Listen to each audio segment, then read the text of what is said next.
Bendiciones, hermanos. Hoy llegamos a un nuevo día para estar juntos, aunque sea virtualmente. Y vamos a continuar con el estudio. Espero que todos estén más que excelentes ahí en sus casas. Les saludo a todos. Que tomen sus Biblias y ojalá incluso estén tomando apuntes. Vamos a orar. También, por cierto, la alabanza que les enviamos sé que va a ser de bendición para ustedes. Padre Santo, en el nombre de Jesús, bendice, Señor, esta palabra, bendice este nuevo día, Señor, esta nueva noche, y guíanos a través de ella, Señor, en el nombre de Cristo Jesús, Señor. Amén. Bendiciones a todos. Voy a retomar los versículos 25 y 26 que vimos hoy, 8, del capítulo 3 de Romanos, para terminar al versículo 31. Y dice así la palabra. Abramos las Biblias. Recuerde Romanos capítulo 3, versículos 25 y 26. Dice así la palabra de Dios. A quien Dios puso como propiciación por medio de la fe en su sangre para manifestar su justicia, a causa de haber pasado por alto en su paciencia los pecados pasados, con miras a manifestar en este tiempo su justicia, a fin de que Él sea el justo y el que justifica al que es de la fe de Jesús. Ok.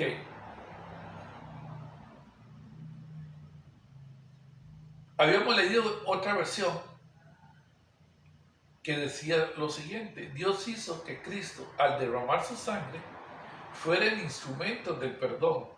Este perdón se alcanza por la fe. Así quiso Dios demostrar su justicia y mostrar que si pasó por alto los pecados de otro tiempo fue solo por su paciencia, y que Él, siendo justo, también en el tiempo presente declara justos a quienes creen en Jesús.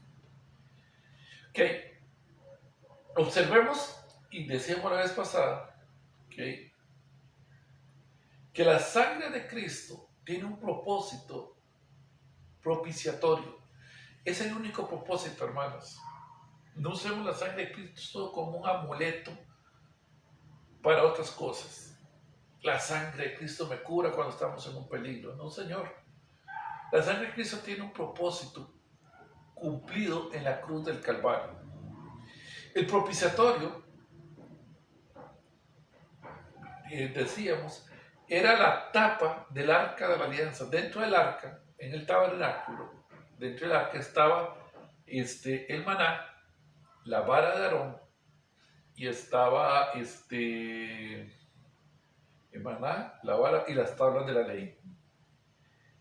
Estaba el propiciatorio, y toda vez que se sacrificaba, hacían sacrificios para el perdón de los pecados, el sacerdote entraba una vez al año, y sobre esa tapa, ese propiciatorio, derramaba la sangre del cordero, simbolizando el perdón. Ahora, ¿por qué quise retomar desde aquí? Porque quiero explicar algo un poco más claro. Dice la palabra de Dios que el propiciatorio, o esa tapa propiciatorio, tenía 2 querubines de oro, con las alas que se tocaban uno al otro. Estaba el de allá, el de acá, y así las alas. Y viendo hacia abajo. ¿Qué sucede? ¿Qué había dentro de esa arca? 3 cosas sobre las cuales el pueblo de Israel se rebeló contra Dios. Y que el hombre, por naturaleza, siempre se está rebelando contra Dios. El maná, que representa la rebelión del hombre contra la provisión divina. Cuando renegamos constantemente porque no tenemos aquello, no tenemos lo otro, en tiempos como ahora que muchos estamos sin trabajo, renegando porque no tenemos trabajo, es la rebeldía del hombre contra la provisión de Dios en todo su sentido. Luego estaba la vara de Aarón, que representa la autoridad. Y el hombre se revela siempre contra la autoridad, ya sea de Dios. Muchos rebeldes sabemos cristianos que no aceptamos la autoridad de nuestros pastores, como la autoridad delegada sobre nuestro país, el César. Dada al César lo que es del César y a Dios lo que es de Dios. Entonces, esa vara representaba la rebeldía del hombre contra la autoridad. El pueblo de Dios se rebeló contra Moisés en varias ocasiones. Y estaba también las tablas de la ley. La rebeldía del hombre contra la voluntad de Dios, contra su ley, contra sus mandamientos. Entonces, esos querubines veían esas tres áreas de rebeldía en el corazón del hombre. Pero cuando venía el sacerdote y derramaba la sangre, lo que esos querubines veían era la sangre sacrificial del cordero. Ya no veía lo que había dentro, era la sangre. Cuando Cristo dice aquí, hizo propiciación, derramó su sangre en propiciación, eso fue lo que hizo. Él derramó sobre el propiciatorio divino la sangre de Él para que Dios solo pueda ver su sangre y no nuestras rebeldías. Amén, hermanos. Amén. Eso es importante que lo entendamos. Dice en Hebreos 9:22, lo dijimos hoy 8, sin derramamiento de sangre no hay perdón. Por eso era importante esa sangre que Jesucristo derramó. Y cuando dice en este versículo que Dios puso, decíamos la vez pasada, es que Dios es el único arquitecto de la salvación. No hay otro. Y eso lo vamos a entender cuando leamos el versículo 27. No hay otro arquitecto.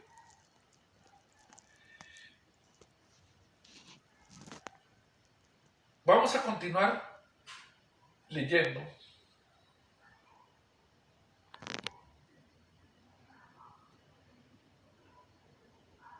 Pero antes de pasar al 27, quiero que leamos el San Juan capítulo 6, versículo 37. San Juan capítulo 6, versículo 37. Dice así la palabra de Dios: al que viene a mí, no le echo fuera. Ahora, hermanos, esto es muy especial, es muy importante. ¿Y por qué lo estoy mencionando antes de entrar al otro? Porque el sacrificio de Cristo nos da acceso a Dios. Y Jesús viene una promesa diciendo que el que viene a Él no le echa fuera. Hermanos, si por algún motivo nos hemos apartado de Dios, o si por algún motivo conocemos a hermanos que se han apartado de Dios, debemos entender que no es Dios el que los echó fuera. Somos nosotros mismos los que nos apartamos de Él, nos echamos fuera. Pero Él promete que al que venimos a Él nunca nos va a echar fuera, no importa cuántos errores cometamos. Él siempre nos va a aceptar. Y eso es por el precio de la sangre del Cordero de Dios, la sangre de Cristo. Entonces tenemos que entender claramente que el fin de la sangre de Cristo fue otorgarnos perdón, no más. Sí, dice la palabra, por sus llagas hemos sido todos curados, hemos sido todos sanados. Pero cuando se refiere por sus llagas, no se refiere a la sangre que se derramó en ellas, sino se refiere al entregar su cuerpo y su vida por nosotros. Su sangre, hermanos, fue para el perdón de nuestros pecados. Y dice en este versículo también que fue para manifestar su justicia a causa de haber pasado por alto en su paciencia los pecados pasados.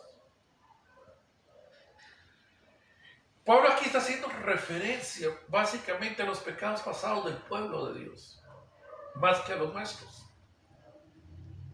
a los que vivieron antes de la cruz, o sea, a todos los del Antiguo Testamento. Todos aquellos que compraban un corderito para sacrificar y poder recibir el perdón, porque la ley así lo exigía. Claro, este sacrificio que hacía señalaba directamente a la venida de Cristo, porque nadie podía entender o aceptar que el corderito quitara el pecado. Era un tipo de lo que Cristo iba a hacer. Y recuerden que la primera sangre que clamó por justicia fue la sangre derramada de Abel, ¿se acuerdan? Hermanos, esa fue la primera. Hermanos, entendamos entonces que esa sangre de Cristo nos da acceso a la presencia de Dios. Amén. Amén. Ok, ahora sí, vamos a continuar.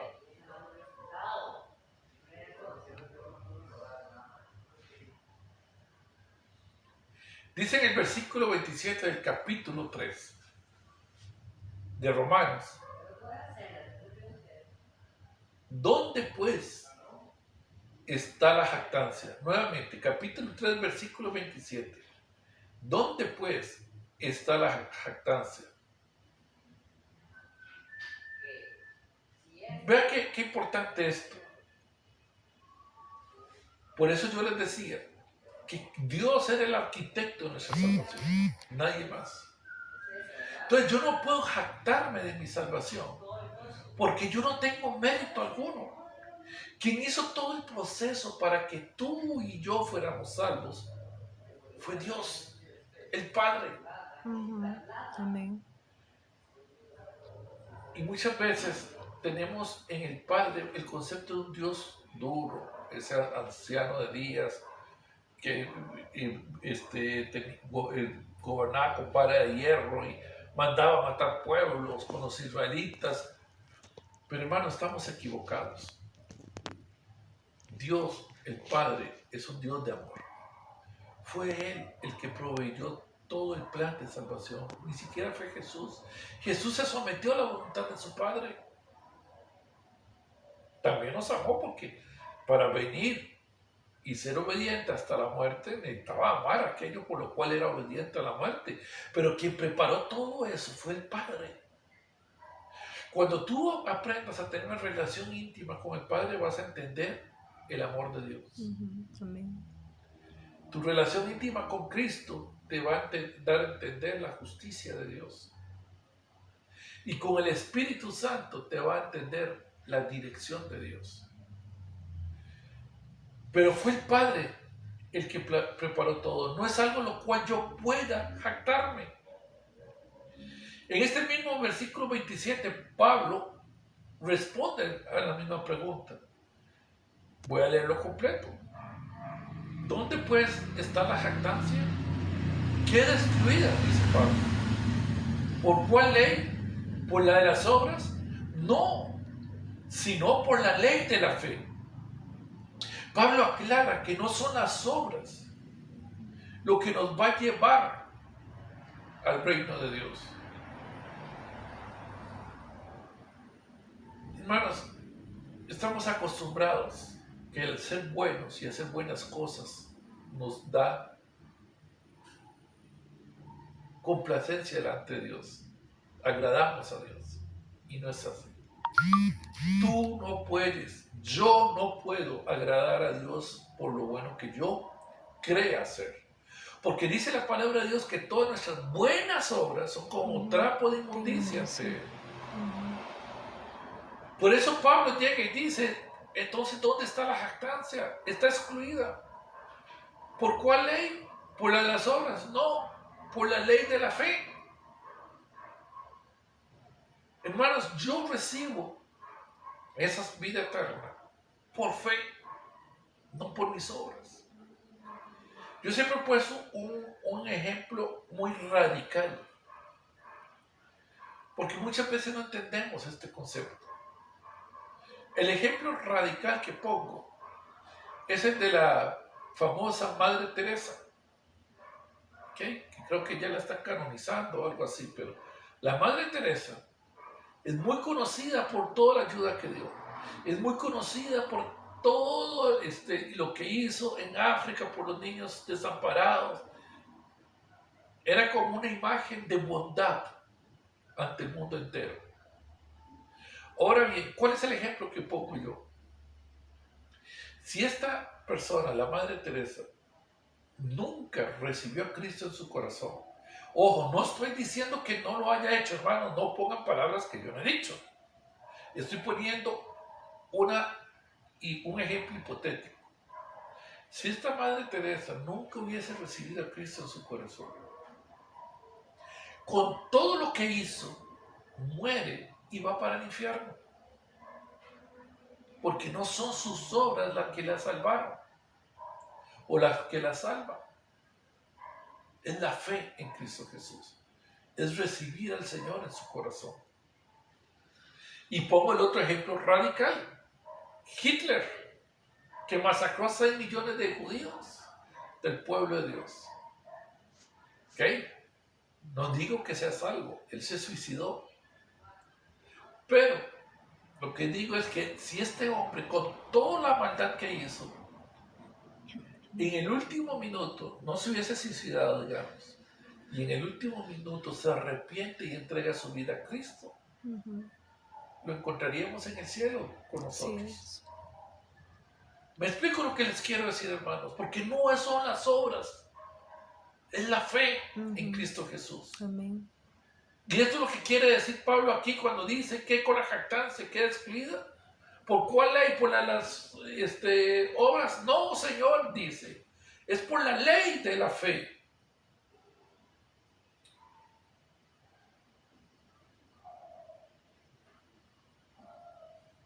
Ok, continuamos con el versículo 28.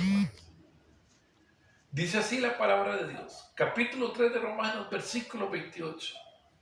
Concluimos pues que el hombre es justificado por la fe sin las obras de la ley. Vean qué tremenda conclusión la que llega Pablo y nos lleva a todos a ella. Concluimos que la justificación, el hombre es justificado por la fe sin las obras de la ley. Bueno, ¿cuáles eran las obras de la ley? No matar, no robar, no mentir, no dar más falso testimonio, etcétera, etcétera. Esas son las obras de la ley. Y él dice que el hombre es justificado por la fe sin esas obras. Él no está diciendo que entonces ya que yo pueda matar, no. Está diciendo que mi justificación no tiene que ver con esas obras. Y es una conclusión determinante para nuestras vidas. Perdón, es que tengo como una basurilla que me está estorbando. No sé de qué lado. Porque ahí sigue la basurilla, pero ya tengo que aguantarla.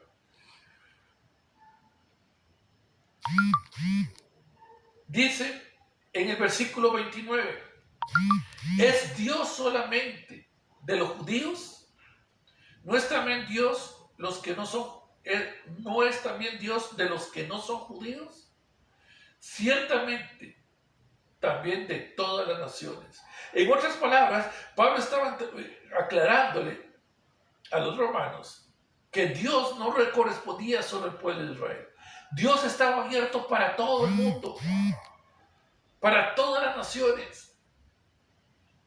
Dios estaba abriéndose a través de Cristo Jesús. Abrió su reino a todo el mundo a través de la justificación por la fe.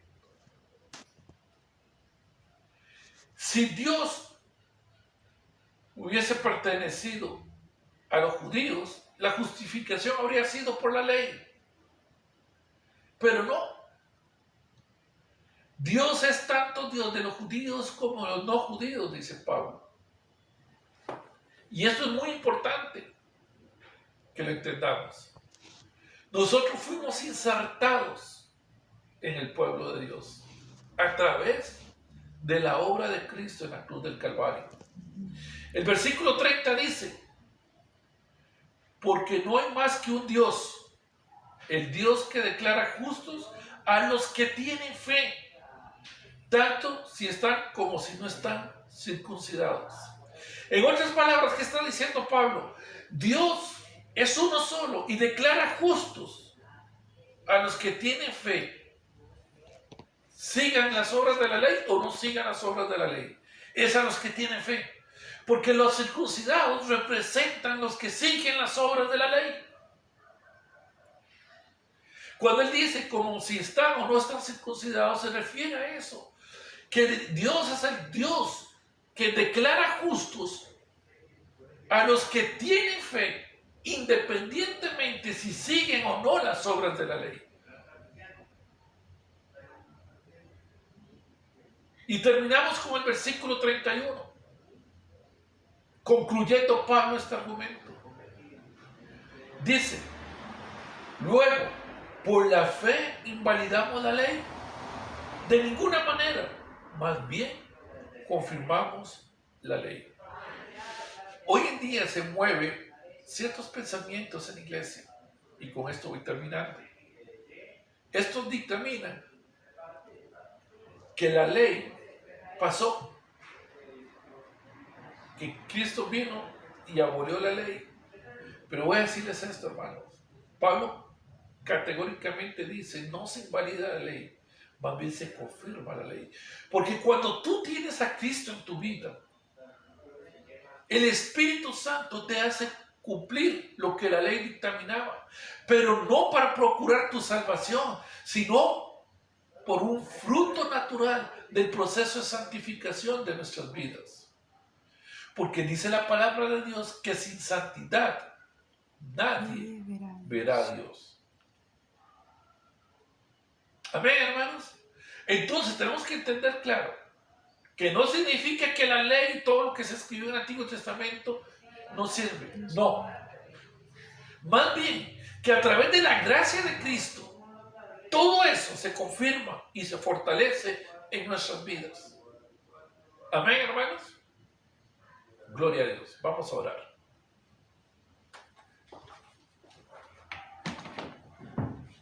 Padre Santo, yo te doy gracias esta noche por esa sabrosa palabra que tú nos has dado. Que podamos comprender, Señor, la importancia de la fe en nuestras vidas. Bendice a cada uno de los oyentes, Señor. En el nombre de Cristo Jesús. Amén. Bendiciones, hermanos. Les amamos. Bye.